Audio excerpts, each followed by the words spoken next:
Yes, there is joy in the tabernacle, not only in the one of the Israelites, where they could see the glory of God coming down from heaven, but also in the tabernacle of our churches, and the tabernacle of the lives of each and every Christian.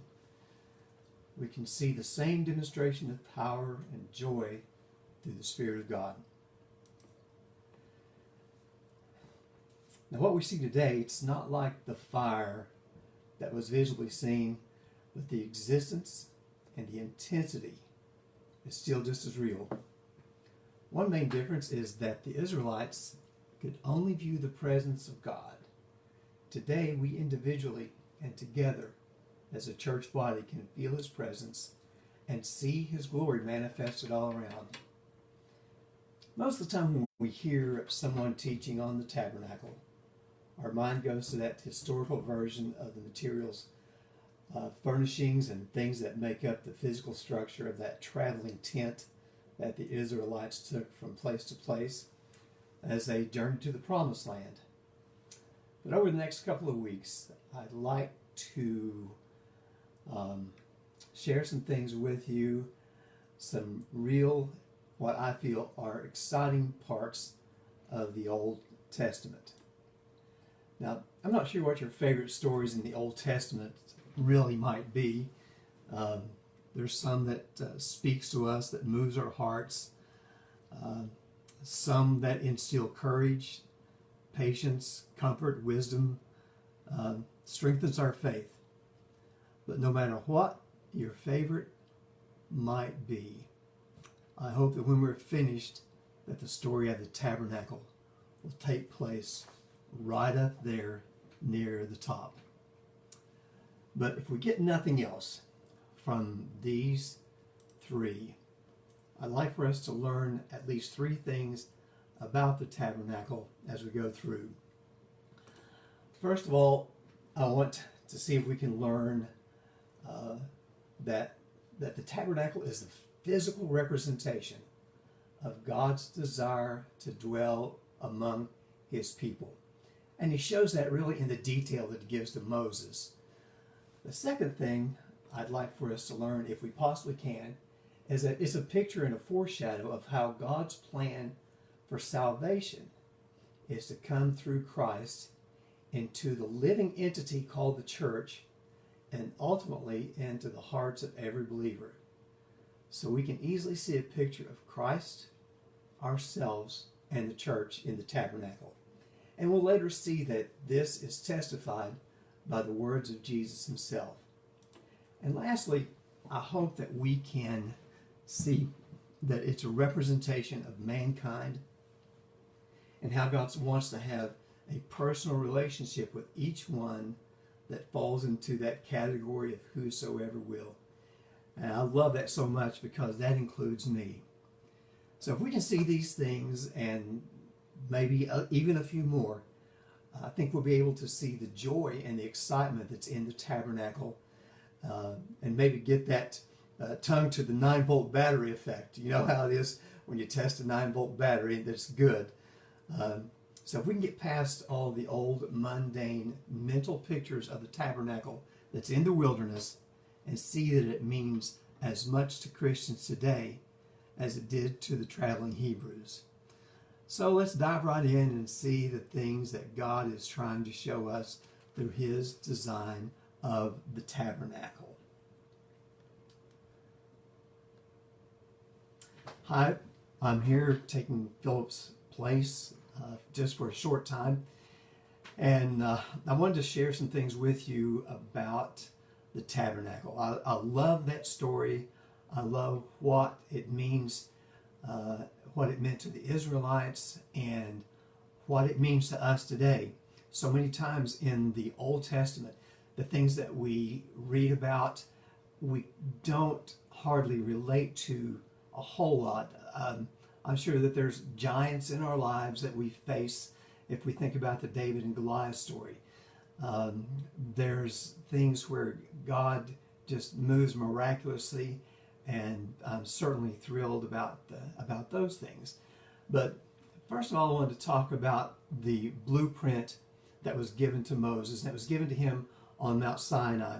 Now, to some of you that's been in the church for many years, you're very, very familiar with the tabernacle. Some that may be new to the gospel and to the church can understand and get a little brief overview of what the tabernacle was and what it means as we travel through our little journey over the next few weeks. But you might ask, this symbolic roadmap that would point God the Father through Jesus Christ and therefore to us eventually, why was God so meticulous about his design?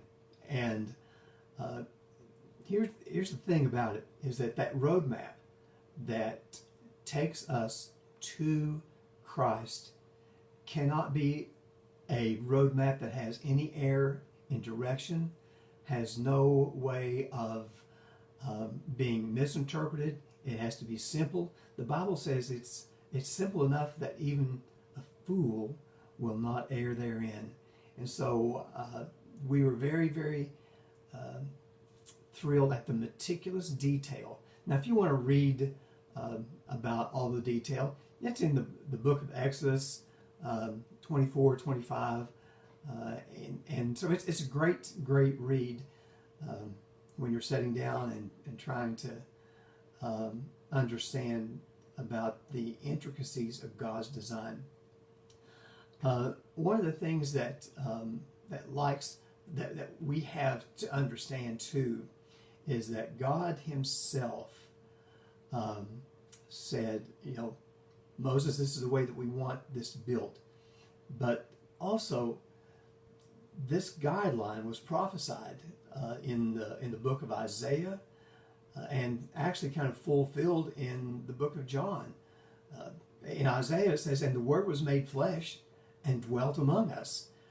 In John it said, that the same words to the effect, the words that the Word was made flesh and dwelt among us. In Matthew, what we really like to see is that, and they called his name Emmanuel, and we all know what that means. It's which being interpreted is God with us. So that blueprint that God gave to Moses back on the mountain to lay out the temple and create a network and a path that we could see Christ as our redemption for eternity.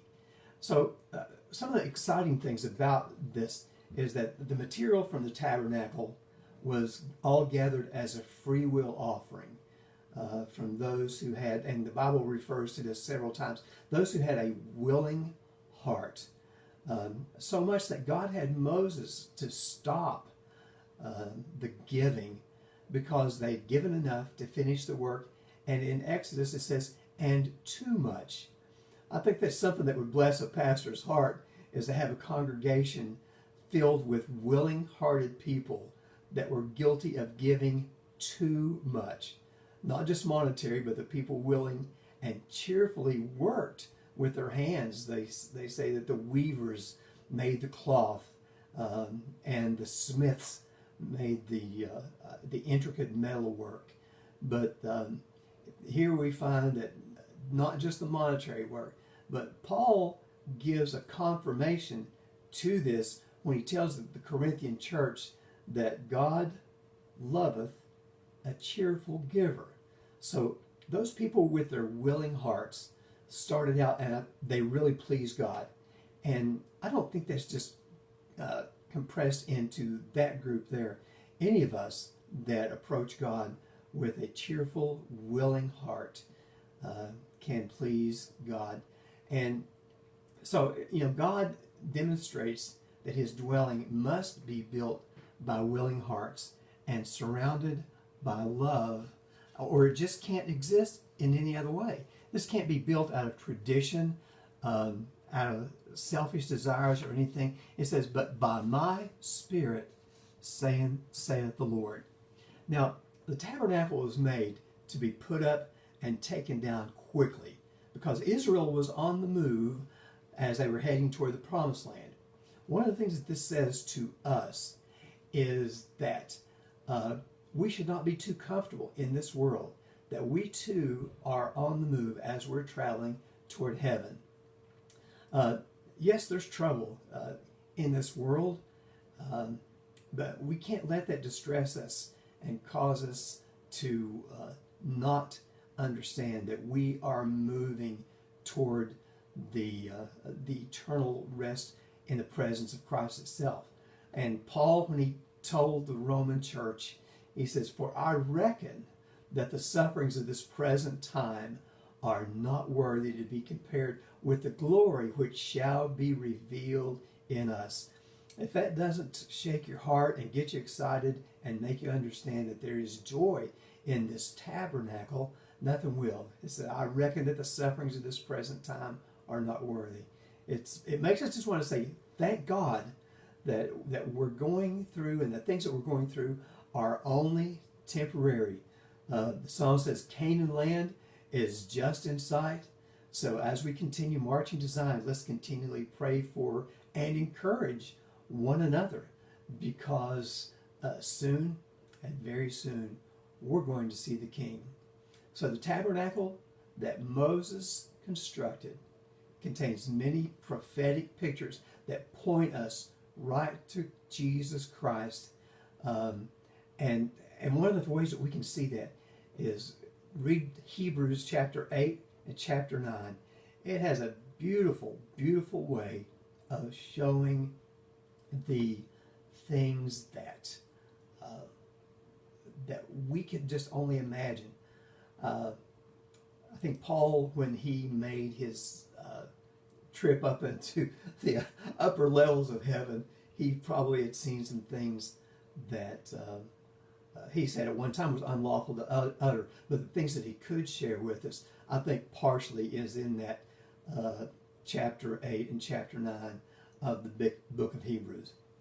Anyway, this week I'd like to just take a look at what and how the tabernacle relates to Christ himself.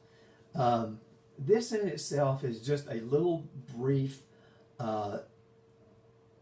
drawing of the tabernacle to show just the basic outlay of it. In the future, we'll go ahead and we will talk about the parts and the pieces that's in the tabernacle, but not today. What we want to understand today is some really, really, to me, exciting and joyful things. We know that the tabernacle was constructed of 3 distinct parts or areas. And as you see there, we have the outer court, the holy place, and the Holy of Holies. And I want to share something today that I found very exciting and kind of the basis of the joy in the tabernacle. But each of these 3 segments of the tabernacle, each of them have an entrance or a door. And the Israelites had a unique name or reference for each one of these. The door into the outer court is referred to by the Jews as the way. Now, that doesn't mean a whole lot as we relate to it, but it will once it all ties in together. Jesus said in John, he said, "I am the door." He says, "By me, if any man enter in, he shall be saved, and shall go in and out and find pasture." That just really touches my heart to say that Jesus himself says that I am the door. So in the first segment of that tabernacle, which is the outer court, it's got a gate and a door that they call the way. Now, the entrance into the holy place, which is the first section of the inner tent area, it's referred to as the truth. Strangely enough, why that happens, I'm not sure, but it will all kind of reveal itself to us here shortly, I think. Because Jesus said to those Jews which believed on him, he said, "If you continue in my word, then ye are my disciples indeed, and ye shall know the truth, and the truth shall make you free. That's a conjoined verse in my thinking, is that those two you can't hardly look at separately. You have to kind of understand that, you're my disciples indeed if you follow and continue in my word, and then you'll know the truth, and the truth shall make you free. The last section, which was that area that was inaccessible to anyone except the high priest, it's called the Holy of Holies. And the entrance into the Holy of Holies is called the life. Now, here's where Jesus himself says something to me that's exciting. Jesus saith, and these were his disciples that were asking him, about his relationship and his position with God and everything like that. He says unto them, he said, I am the way, the truth, and the life. No man cometh to the Father but by me. Isn't that just the way that Christ has opened the pathway all the way through the tabernacle, from the first door to the second door, and through that inaccessible third door into the Holy of Holies? We know when all that was separated, when Christ died on the cross and the veil was split in twain from top to bottom, and the only access that we could have to that area where God himself rested in the wilderness and they could see his glory coming down, where God himself existed, was through the high priest. But now that Christ has become our high priest and has split the veil in twain, he's opened the pathway. Now what this shows to us now is that God has become accessible through his Son when he says, I am the way, the truth, and the life. Now, one thing before we close here, I want you to take a look at really quickly, if we can see, is that here is, I hope you can see the little mouse arrow that's trying. This brazen altar is going to be something that we're going to look at, and this laver that's made of brass and filled with water. But as we go through the gate and pass through the holy place and into that area where the Ark of the Covenant goes, we find now that that Ark of the Covenant has become something that is real and intensely valuable to us as mankind, because that represents the covenant between God and man.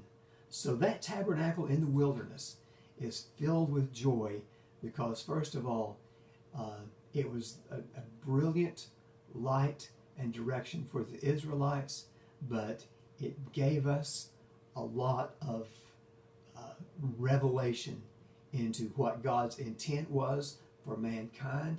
It gave us the revelation to the things that we could expect through Jesus Christ, and it gives us also the revelation that God himself really seeks to dwell with us through the hearts of man. And the only way that we can do that is by accepting the precious gift of his Son into our hearts. Now, next week we're going to talk about how the tabernacle relates to man, and hopefully it will be something that will attract you to come and be with us. Thankful for those that did join. Hopefully it will be something that you'll find as interesting and as exciting as what I did. But until next week, I hope you guys have a wonderful week and perhaps see some of you on Sunday.